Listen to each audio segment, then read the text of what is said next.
Hello everyone, this is Alistair Gold from the Tottenham Hotspur Stadium. Well, that was so much better, wasn't it? This was Tottenham Hotspur back on track. Pochettino said a few weeks back, you probably won't see the real Tottenham Hotspur until about 5 games in. Once they got those 4 games out of the way and the international transfer windows had closed. And he was true to his word. This was Spurs, especially in that first half, absolutely rampant. Tearing Palace apart. Balls through the middle, balls out wide, crosses in, everything. This was so far removed from that turgid mess we had to watch against Newcastle in this same stadium a couple of weeks back. Spurs just absolutely cut them apart. Toby Alderweireld playing in a way that we've seen, but maybe just not enough over maybe the last year or so. This kind of quarterback role where, despite the fact that he's a defender, when he's playing these teams where he doesn't have to do too much against in terms of defending, he can actually show this incredible range of passing, and he was spraying balls all over the pitch, diagonally. I mean, he did one early within the first couple of minutes that just kind of set the tone, and then obviously absolutely pinged a perfect ball over for Son, took it in his stride, and then did this kind of little cut inside, which is actually a little bit similar to how he'd scored the first ever goal at this stadium in a senior competitive fixture, and left the goalkeeper wrong-footed 1-0. Spurs kept on going, and then Serge Aurier back in the team today. Obviously hasn't played a minute for Spurs until this point, but he did have those 2 games away with Ivory Coast, which he got his match fitness back up, and obviously pinged that low cross in that went in off Van Aanholt, and 2-0. And just as we were kind of writing up that Spurs had scored a second goal, they went and scored a third within about a minute or so. Once again, Son involved, Serge Aurier again as well. Deep cross to the back post, and the South Korean star absolutely smashed that volley home. Beautiful finish. And then we thought half-time was about to come, but it didn't. There was another goal, a 4th one, as Harry Kane took a ball down, went onto the right-hand side of the area, and just curled this beautiful kind of low curling ball across the area into the pass of Eric Lamela, who slid it home. We thought maybe that was going to cause another avalanche of goals in the second, but actually Spurs, it was one of those where the fans probably want to see much more. We all want to see more goals, but ultimately it was quite professional in a way, I suppose. Spurs have got Olympiacos Wednesday night in the Champions League, and probably looking to just kind of take it down a couple of gears, keep Palace out, keep that first clean sheet of the season, but also maybe not expend too much energy. And they did that. It was very, very good performance here today. Literally flew out of the traps. It was more like the aggressive kind of harassing Spurs that personally I really like to see. I think that's the best version of Tottenham Hotspur, when they're absolutely haranguing the opposition, not letting them have any time on the ball whatsoever. And this was very much that. Even Pochettino said it afterwards, which we'll come to his press conference in a bit, but he kind of said this was the aggression and intensity he wanted to see.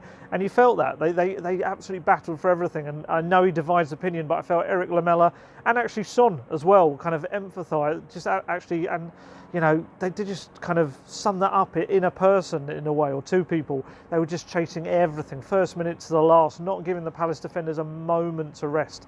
And that's the Tottenham Hotspur we want to see, 100%. Just giving absolutely everything. It was good to see players back. On the bench, obviously, we had Ndombele was there as well. Dele Alli still on there getting his fitness, although he didn't play any minutes today. I presume that will change in midweek as well.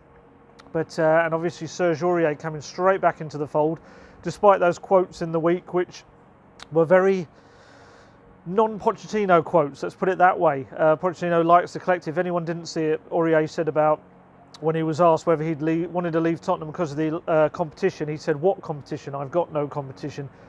Pochettino hates that sort of stuff, bit disrespectful to players like Walker-Peters, Foyth, even Dyer playing there. But we'll come to that again in the press conference. There's a little bit, we'll round up that in a bit. But this was so much better. This was so fluid from Tottenham. Pretty much every player had a good game. Eriksen, you could maybe argue, wasn't quite on top of his game, but still contributed plenty and was really dangerous on the ball. Still needs to sort those set pieces out. They're really not great at the moment.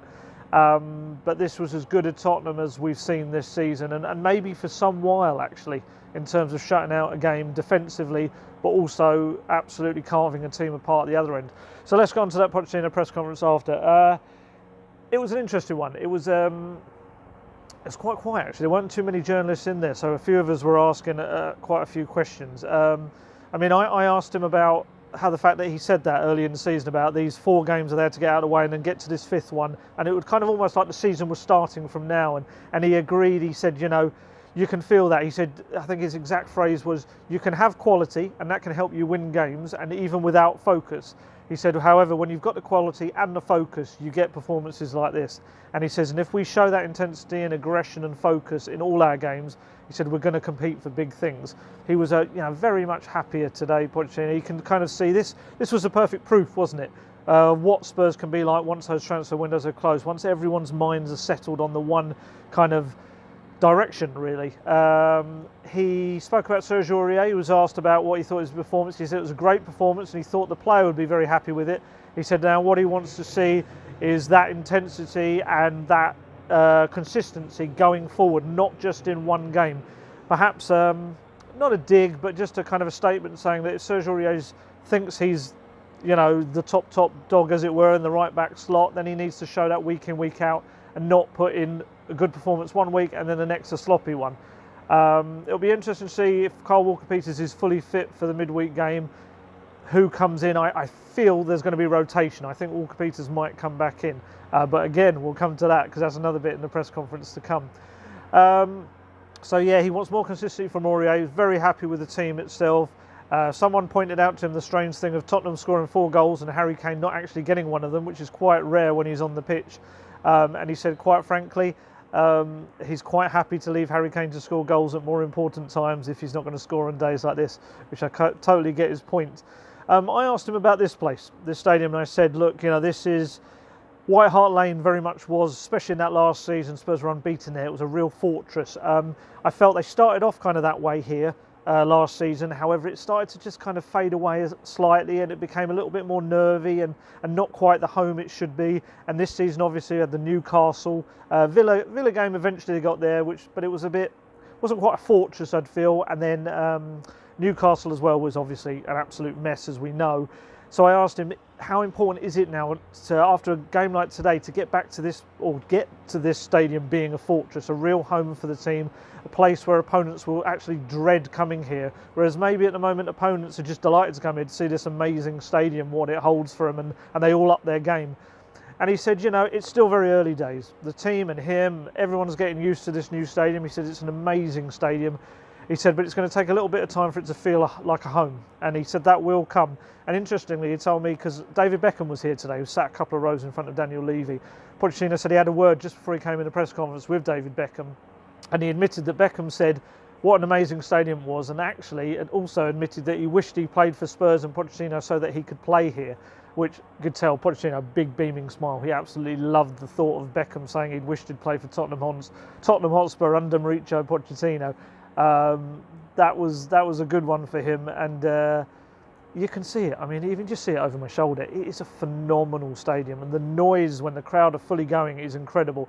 I think it's just a case of the fans as well. The fans still need to feel at home. You know, there's certainly lulls in the game. It goes quiet.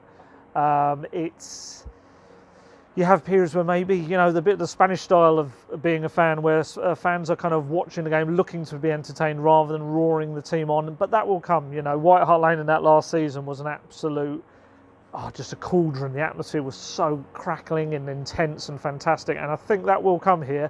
Maybe it just needs some more big performances from the team to kind of snowball that, and then the fans get more confident here as well. The other thing he said, it was quite interesting, the very final question in the press conference, Pochettino was asked, is he worried, are there any injury worries ahead of the Olympiacos game? And he actually said, I don't care about injury worries. He said, I'm going to rotate the team. He said, whatever happens, whoever's injured, whoever's out, I was always planning to change players. So I'd imagine we might see lots of Walker-Peters, Ndombele, Dele Alli, Lucas Moura all coming into the team. Maybe Davinson Sanchez if he's fit as well, possibly Ben Davies. And what he made it very clear, and I think this is obviously first off to the media, but maybe also a little bit to the fans as well. He said, I'm telling you now, I'm going to rotate so that you can be creative and think up different questions, so you're not just going to ask me, why has this player not come with a squad? Why is this player not in the team? Or why is this player playing over another player? I know he gets so upset at those questions, or just pretty pissed off, quite frankly, about questions like that. pretty much every European away trip, you'll often get journalists that maybe aren't regulars or follow other teams, who will come just because it's a big Champions League game and they're sent to cover the game. And often you'll get questions about these players that, obviously, for someone who hasn't heard those comments today, or maybe hasn't seen who plays in certain games, they will ask, why isn't Jan Vertonghen playing, for instance? Why isn't this player playing? And Pochettino, absolutely. If you've seen him, I remember Inter Milan, was it last season? I think he left Alderweireld and Trippier at home, and he was asked that question. Honestly, the most uncomfortable kind of press conference that became, because he just doesn't take it well. It's not a case of he doesn't feel he should be questioned. It's more a fact that he believes that the sports science staff and people within the club like that are informing him that these players should play certain games. They shouldn't play every game. And so when he does that, and then the press or even the fans across social media, we all do it. We all question, why are you not playing this player in a certain game because they're great, blah, blah, blah. And he absolutely goes off on one. So it'll be very interesting to see when we're all out in Athens on Tuesday for the press conference, whether anyone asks that. And I think I know what the reaction is going to be. But anyway, this was a much better day for Tottenham Hotspur. 4-0 victors on the day. Really should have been more. There were a couple more chances that maybe should have been put away. But Spurs are very much back on track. And in the words of, of Pochettino a couple of weeks ago, this is when we'll see the real Tottenham Hotspur. And I think we saw a glimpse of it today, and hopefully we'll see it more over the games ahead.